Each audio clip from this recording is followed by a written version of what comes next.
Hi, I'm Ma'am Anna, and welcome to another lesson in the Introduction to the Philosophy of the Human Person. So, can you still recall the last time that we tackled?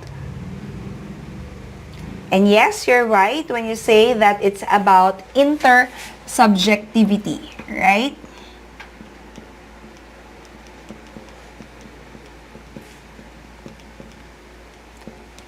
So we haven't finished discussing about the lesson in intersubjectivity because there's still one remaining most essential learning competency, and that is to perform activities that demonstrate an appreciation for talents of people with disabilities and those from the underprivileged sectors of society. So now, let's continue discussing this topic. Let's get started. Have you heard of the saying, or what other people say, and even the scientists say that there are no two persons alike, even the identical twins, when it comes to the behavior, attitudes, or perceptions on things, because we have different opinions, views, and also beliefs. When we consider the views, ideas, and also the beliefs of the person, the differences become more pronounced. But what unites us all together? Yes, you are right when you say that upholding the dignity of each other, that is the recognition of our shared humanity, is what drives us to have, concern towards the others. And take note, that is regardless of the physical appearance of the person, the status in life, the personalities of one another, and the other differences we have from each other. Do you know people who have transcended from their limitations? Do you value or respect them? Remember in Unit 3 when we discussed about transcendence? So we talked about Rosel Ambubuyog, right? So can you still recall the story of Rosel Ambubuyog? So I hope that you can still remember the meaning of transcendence and why is it significant to study about transcendence and self-awareness in this particular lesson. Okay, so for now we'll be able to find out the reason why transcendence is very important and how it will also help us in our interpersonal relations.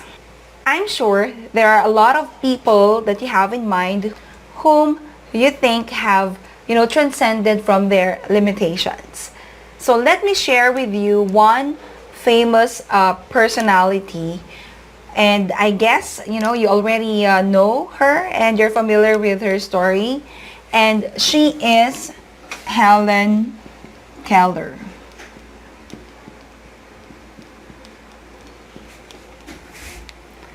What made Helen Keller famous? Okay, very good. I guess you've mentioned, something about her being a blind person and was able to overcome her limitations. Let me tell you her short biography. Helen Keller was an American author, political activist, and the first deaf-blind person to earn a bachelor's degree. She lost her hearing and sight when she was an infant due to an illness. Growing up, she developed a system of signs to communicate with her family. When Helen was 7 years old, she met Anne Sullivan, a teacher who was herself visually impaired. Anne taught Helen to recognize objects and learn their names, and Helen quickly learned. Helen went on to attend an institute for the blind and deaf, and at the age of 16, entered the Cambridge School for Young Ladies. 4 years later, she was admitted to Radcliffe College. Helen was accompanied and guided by Anne Sullivan throughout her studies. Despite being blind and deaf, Helen learned to hear people's speech by feeling their lips with her hands. She became proficient at using Braille and reading sign language. Soon after graduating from college, Helen spent her time giving speeches and writing books. At age 22, she published an autobiography, The Story of My Life, which described her life and struggles growing up. The book became the basis of a popular play titled The Miracle Worker. See how she managed to transcend despite her limitations? But how do you view them as a person? Do you judge them quickly?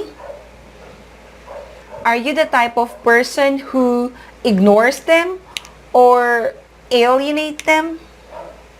That is something for you to ponder.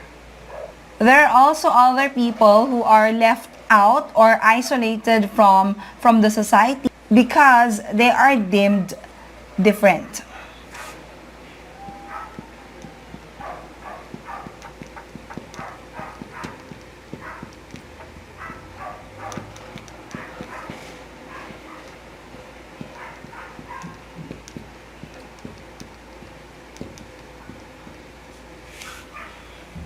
So sometimes we call them the underprivileged sectors of the society. Probably you may have experience having a classmate whom others considered as weird or somewhat special because they are different from you. So my question is, how do you treat them? Did you in one way or another befriend them? Do you see yourself befriending this type of people? If you reflect on the way you relate to your classmate or classmates, so how do you or how did you treat them? Have you treated them well? So this is the focus of the last most essential learning competency.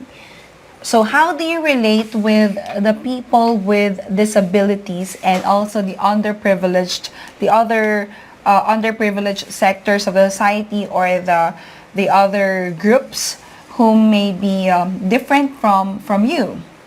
So are you treating them well? Do you have a healthy relationship with these people? I want you to evaluate your interpersonal relations with them. Have you been engaging in a genuine dialogue with them? Or are you the type of person whom you will only talk, befriend, or approach the people whom you can get something from them or whom you think are, valuable people or that will be valuable people to your life someday? Think about it. If you have that kind of mindset, then you only think of the person as an object. Remember, in the I-it relationship, can you say that the significant people surrounding you have a great influence on your perception towards them? Or towards the other people? Do they help you to become a better person? Knowledge of our capacity for intersubjectivity and the opportunities it provides for fostering personal growth will enable us to make better choices and decisions as we continue to relate with others. It is nice to live in a place where we value and respect one another and we treat each other with love and compassion. Now, my question is, how will you be able to show appreciation for the skills and talents of persons with disabilities and the underprivileged? That will serve as your reflection You may answer it by posting some pictures in your social media account on how you can share your appreciation to these people. If you have experienced showing kindness or appreciation to these people, you may also share them in your social media account, so that everyone will be inspired from your story, and because it only takes one good deed to multiply. I also want you to think of this. If there's no pandemic, what are the things that you'll do to be able to reach out to the marginalized sectors or the underprivileged sectors of our society, and also to the people with disabilities? Even if we're still experiencing this pandemic, can you still extend help or reach out to them? So how will you do that? So kindly share your ideas in the comment section below. So this wraps up our discussion in the topic intersubjectivity. I hope that you have learned something valuable in our lesson. I will leave you this quote from Albert Einstein. And he said, "I speak to everyone in the same way, whether he is the garbage man or the president of the university." So that wraps up our discussion in all the topics in Unit 6. And I hope to see you again in Unit 7. Thank you for watching, and I will see you again next time. Bye!